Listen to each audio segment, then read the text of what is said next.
जय हिंद, वंदे मातरम, भारत माता की जय। राष्ट्रवाद की बात प्रहार के साथ आप सभी का हार्दिक स्वागत है। दोस्तों,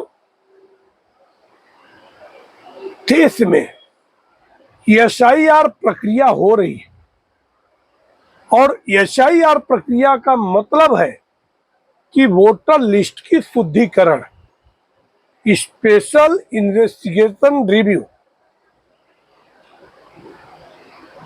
मगर अपने देश में जो सेक्युलरिज्म की नकली व्याख्या करने वाले दल सिर्फ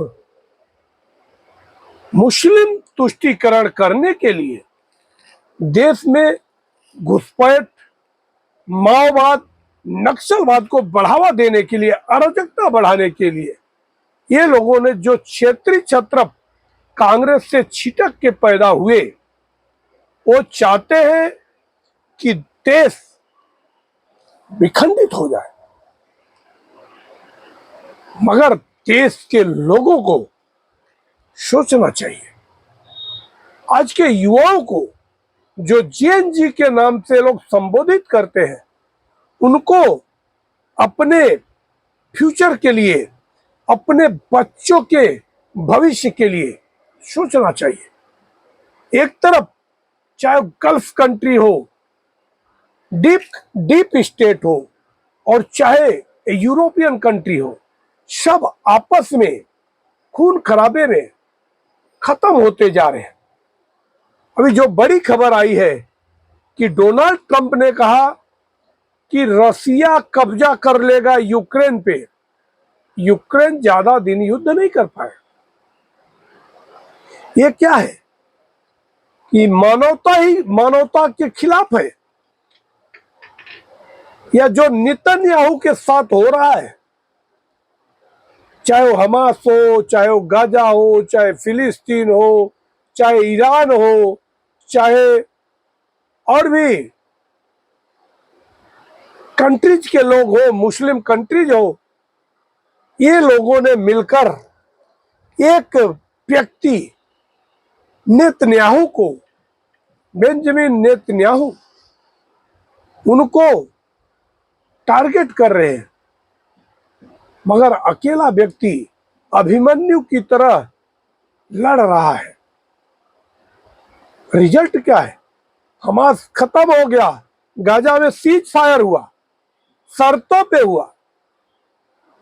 10,000 से ज्यादा लोगों को मौत के घाट सुला दिया।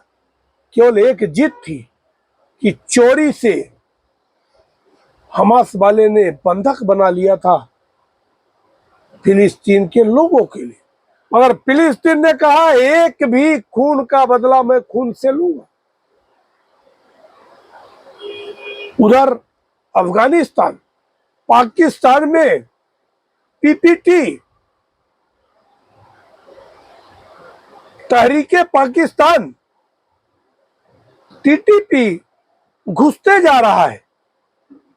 आज की जो बड़ी डेवलपमेंट हुई है कि पाकिस्तान के पूर्व वजीर आजम इमरान खान को शायद जेल में ही मौत के घाट उतार दिया गया।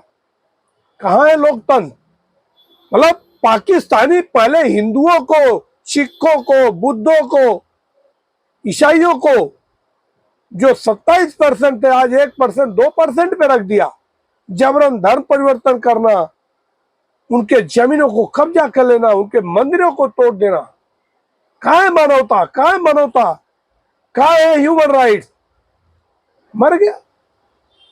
अब वो इंसानियत के दुश्मन मुसलमान ही मुसलमान के रक्त का प्यासा हो गया। मानता हूं कि विपक्ष है, विपक्ष की विचारधारा अलग हो सकती है, मगर ऐसा अपने देश में जो अराजकता विपक्ष फैलाया, मोदी जी ने सत्याग्रह जैसा, एक भी किसान जो 1 साल तक बैठे थे, वही केजरीवाल की सरकार, मान सरकार पंजाब में 6 महीने में ही उनकी हेकड़ी निकाल दी। जबरन बुलडोजर चला के सबको उठा के फेंक दिया। अब क्या है पंजाब के किसान क्या केजरीवाल को सबक सिखाएंगे? क्या देशभक्ति दिखाएंगे? नहीं, उनको चाटने के लिए चाहिए खालिस्तानी समर्थक सरकार चाहिए, नकली किसान। मगर मोदी सरकार एक दूब की सिटकनी भी नहीं मारी। नो, आप अपने कर्मों से मरोगे। उन्होंने आके सार्वजनिक रूप से माफी मांगा और तीनों कृषि कानून जो कि गरीब किसानों के भलाई के लिए कानून थे उसको रिपील किया और अपील किया देश से कि हमसे कहीं न कहीं चूक रह गई, क्योंकि उसमें भी डीप स्टेट के पैसे लगे थे, जॉर्ज सोरोस के पैसे लगे थे। और उसका नतीजा ये हुआ कि 2024 के चुनाव में बरगलाकर जनता को ये दोगली विपक्ष बीजेपी को कमजोर किया। मगर काम करने की इच्छा लेकर उतरे नरेंद्र मोदी,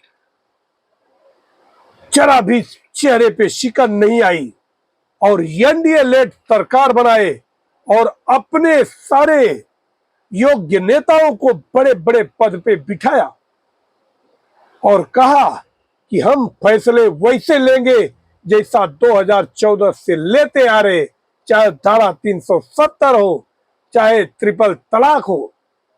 ट्रिपल तलाक, गल्फ कंट्री, 7 समंदर पार से तलाक तलाक बोल के महिलाओं के जीवन में जो तूफान ला देते थे लोग, आज मजबूत कानून बना तो ये सरकार सिर्फ भ्रमित करने वाले लोग, विपक्ष वाले सोचते हैं भ्रमित करके मुसलमानों का वोट ले लेंगे। मगर अब मुसलमान भी जागरूक हो रहा है। बिहार में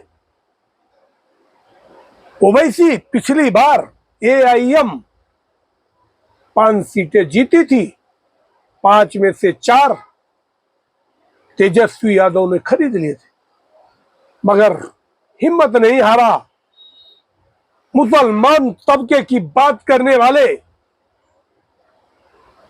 असदुद्दीन ओवैसी फिर करामात किए, वापस वो 5 सीटें हासिल की। तो अब मुसलमान भी अपने हित के लिए सोचेगा कि आज जो नई शिक्षा नीति आई उसमें उर्दू भी शामिल किया गया और देश के यूपीएससी एग्जाम में मुसलमान भी क्वालिफाई कर रहे हैं। मगर दुर्भाग्य है कि एमबीबीएस जैसी डिग्री लेकर अगर मुसलमान बम गोला बारूद बनाएगा, इंसानियत को सर्वसार करेगा, ये बहुत ही दुखद होगा। तो आज संविधान निर्माता बाबा साहब अंबेडकर जी ने 26 नवंबर 1950 को जो संविधान लागू करवाया था, उसके उपलक्ष्य में मैं उनको भावभीनी श्रद्धांजलि देता हूं कि करोड़ों देशवासियों को आगे चलने का एक मार्ग प्रशस्त किया।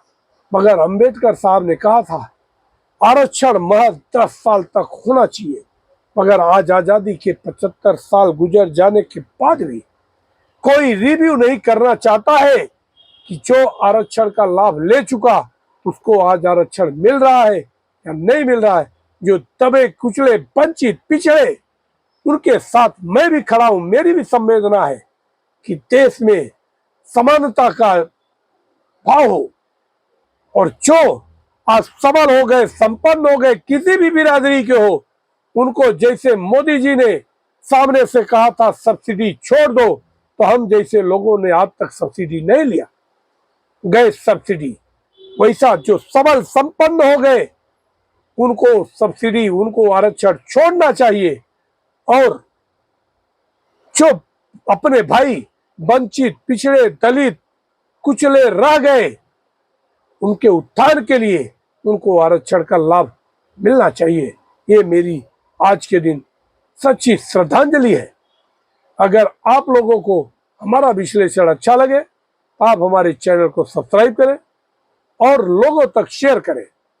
एक तरफ राहुल गांधी वोट चोरी का मुद्दा उठाए रहे, दूसरी तरफ ममता बनर्जी कहती हम पूरे देश में, अगर एफआईआर यहां होता तो मैं पूरे देश में बीजेपी की चूल हिला दूंगी। मतलब क्या करोगी? जो मुर्शिदाबाद में किया, हिंदुओं का कत्लेआम करा है। हिंदुओं से यही अपील है, एकजुट होकर पश्चिम बंगाल में इस ममता बनर्जी के काले साम्राज्य को उखाड़ दे। आप लोगों को अगर मेरा विश्लेषण अच्छा लगे तो आप हमारे चैनल को सब्सक्राइब करें और दोस्तों तक शेयर करें। जय हिंद, वंदे मातरम, भारत माता की।